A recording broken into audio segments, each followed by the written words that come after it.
ఈ వింత జలపాతం మిస్టరీ ఈనాటిది కాదు. 1911లో ఆస్ట్రేలియాకు చెందిన భూగర్భ శాస్త్రవేత్త గ్రిఫిత్ టేలర్ మొదటిసారిగా అంటార్కిటికాలో పర్యటిస్తున్నప్పుడు ఈ అద్భుతాన్ని కనుగొన్నారు. ఆ తెల్లటి మంచు పైన ఎర్రటి నీరు కారడం చూసి ఆయన కూడా భయపడ్డారు. అయితే అది రక్తం కాదని, ఆ ఎరుపు రంగుకు కారణం ఆ నీటిలో ఉన్న ఒక రకమైన ఎర్రటి శైవలాలు అయి ఉంటాయని అప్పట్లో ఆయన థియరీ చెప్పారు. ఆయన పేరు మీదగానే ఆ గ్లేసియర్కు టేలర్ గ్లేసియర్ అని పేరు కూడా పెట్టారు. కానీ ఆ తర్వాత జరిగిన పరిశోధనల్లో అది నాచు కాదని తేలింది. మరి ఆ ఎర్రటి రంగు ఎక్కడి నుంచి వస్తోంది? -డిగ్రీల చలిలో గడ్డకట్టే ఆ వాతావరణంలో ఈ జలపాతం నీరు మాత్రం గడ్డకట్టకుండా ద్రవ రూపంలో ఎలా ప్రవహిస్తోంది? ఈ ప్రశ్నలు ఎన్నో దశాబ్దాల పాటు సైంటిస్టులకు నిద్ర లేకుండా చేశాయి.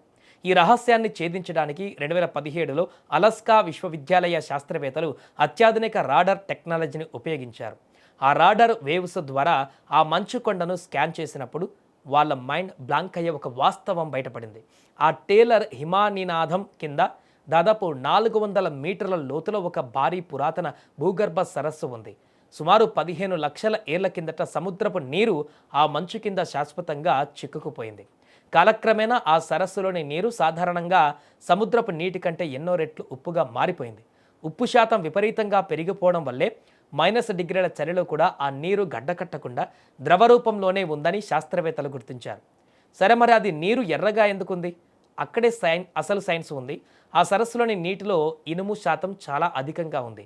ఆ మంచులో ఏర్పడిన చిన్న పగుళ్ల ద్వారా ఆ ఐరన్తో కూడిన ఉప్పు నీరు బయటకు రాగానే గాలిలోని ఆక్సిజన్తో రియాక్ట్ అవుతుంది. సింపుల్గా చెప్పాలంటే ఇనుము గాలి తగిలి తుప్పు పడుతుంది. ఆ కెమికల్ రియాక్షన్ వల్లే ఆ నీరంతా అలా ఎర్రటి రక్తపు రంగులోకి మారుతుంది. ఆ ధారణే ఈ బ్లడ్ ఫాల్స్. అయితే ఈ బ్లడ్ ఫాల్స్ కథ ఇంతటితో అయిపోలేదు. అంటార్కిటిక్ సైన్స్ జర్నల్ మరో మైండ్ బ్లోయింగ్ విషయాన్ని బయటపెట్టింది. 15 లక్షల ఏళ్లుగా సూర్యరశ్మి, ఆక్సిజన్ అనేవి లేని ఆ 400 మీటర్ల లోతైన సరస్సులో అసలు జీవం ఉండే ఛాన్స్ లేదని అంతా అనుకున్నారు. కానీ ఆ ఉప్పు నీటిలో ఒక విచిత్రమైన సూక్ష్మజీవుల సమూహాన్ని శాస్త్రవేత్తలు గుర్తించారు.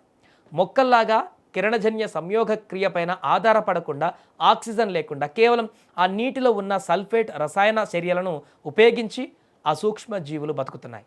ఇది మామూలు విషయం కాదు. భూమి మీద ఇంత ఎక్స్ట్రీమ్ కండిషన్స్లో కూడా జీవులు బతకగలవు అని తెలిసాక ఇప్పుడు నాసా లాంటి స్పేస్ ఏజెన్సీలన్నీ ఈ బ్లడ్ ఫాల్స్ పైన దృష్టి పెట్టాయి.